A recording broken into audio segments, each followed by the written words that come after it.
everybody, and today we're going to be reviewing a new book by Justin Diaz. As you can see here, we have the book right there. Forget all that stuff in the background. That stuff is just instruction manuals, Yeah, just forget about that. So let's just skip the book off of its thing and let's see. So we got the first cover. Okay, this has to be a solid 7 out of 10, bro. You can't get rid of that. So then we're gonna give me a sec. We're gonna switch the book around. Then we're going to see the back. This is basically just talking about, what's going on. It's a 25 chapter book, as you can see. It's pretty cool. I'm about to read it for you guys today, and I hope you enjoy. Extreme Adventures, Book 6, Man-Eater by Justin Diaz. Chapter 1, Deep Trouble. There was a low trembly rumble, like the sound of distant thunder, or like a diesel engine starting up. Oh no, the bus was going without me. I quickly adjusted my clothing and stepped out from behind the fig tree, where I'd gone for privacy, and stopped in my tracks. Shish kebab! The baby elephant looked startled too. I guess it had never come face to face with a human before. Only 10 feet separated us. It flapped its oversized ears and lifted its stubby pink-tipped trunk in my direction. Please don't trumpet, I prayed, because the calf wasn't alone. Another elephant stood in the thorn bushes behind it. The calf's mother, she was massive, as big as a dump truck, with tucks longer than my arms. It was a miracle she hadn't seen me. I was standing in plain view. She was busily picking up fallen figs with her long, nimble trunk and lifting them one by one to her mouth. Instead of sounding the alarm, the calf tested the air for my scent. I backed away slowly, keep a wary eye on the mother, and then slid around the tree and flattened myself against its lumpy gray bark. But the calf followed me. It began sniffing me all over like a curious puppy. But there's a difference. Puppies don't weigh 300 pounds, and their mothers aren't liable to pulverize any living thing that comes within 60 feet of their calves. I was 0 feet from this calf.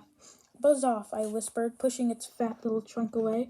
Then I heard the rumbling noise again, and a huge gray shape like a moving wall passed slowly across a gap in a hedge of thorn bushes.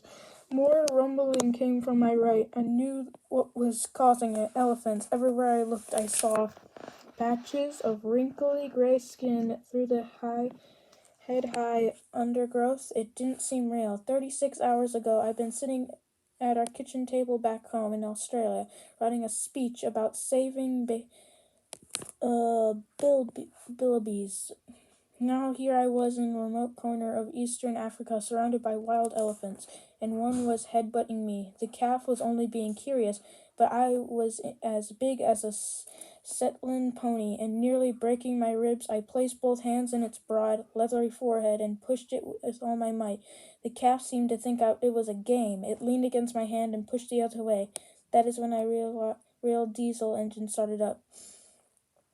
I've come to Tanzania to represent Australia at the first ever International Youth for Wildlife Conference. The bus was taking me to Marshall, where I had to give my speech the following day, and made a 5-minute bathroom stop in the middle of a game reserve. Now the bus was ready to leave, and I couldn't go back to it. A baby elephant had me trapped. I wanted to call for help, but that would have alerted the other elephants to my presence. If the calf's mother found me having a pushing contest with her baby, I was history. The bus driver sounded the horn. It was one of those trick horns that played a tune, 5 shrill notes that repeated 3 times, a noise that had no place in African bush. It startled the elephants. Sticks snapped, leaves rustled, the ground trembled. All around me, huge graves formed, went swaying off through the trees. The calf seemed confused. It backed away from me and turned around, raising its trunk above its head and fat gray question mark. Go after them, I said, giving it a slap on the rump. Your mum.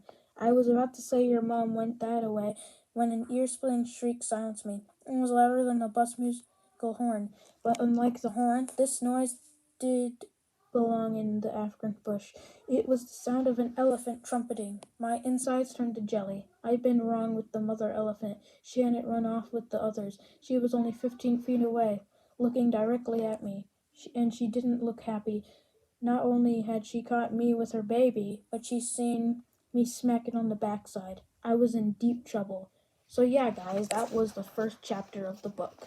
Now, if you want to see more, you can also see this guy hatch one day. I can't show you him because, well, he'll be surprised who he looks like.